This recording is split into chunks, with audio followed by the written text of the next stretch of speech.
नमस्कार. तर आज आपण या व्हिडिओमध्ये असे जे मोठे मोठे जड ब्लँकेट असतात ते उन्हात न वाळवता किंवा वॉशिंग मशीनचा वापर न करता फक्त कुकरच्या सहाय्याने आज आपण हे ब्लँकेट कशा पद्धतीने 5 मिनिटात स्वच्छ करायचं ते पाहणार आहोत. तर सर्वप्रथम आपल्याला ब्लँकेट व्यवस्थित बेडवरती पसरून घ्यायचं आहे.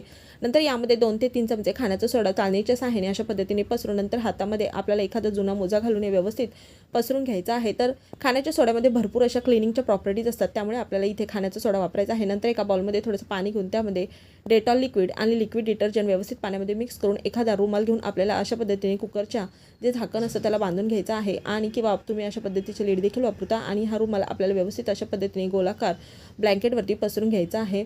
तर हीच प्रोसिजर आपल्याला 2 ते 3 वेळा करायची आहे. तर मस्त आपलं ब्लँकेट अगदी छान असं स्वच्छ झालेलं आहे. जर तुम्हाला हे ओलसर वाटत असेल तर तुम्ही घरातच पंख्याच्या हवेखाली हे वाळू शकता किंवा कुकरमध्ये थोडंसं पाणी गरम करून आपल्याला हे कुकर जो आहे तो ब्लँकेटवरती अशा पद्धतीने फिरवायचा आहे. तर आपलं हे ब्लँकेट छान असं स्वच्छ झालेलं आहे.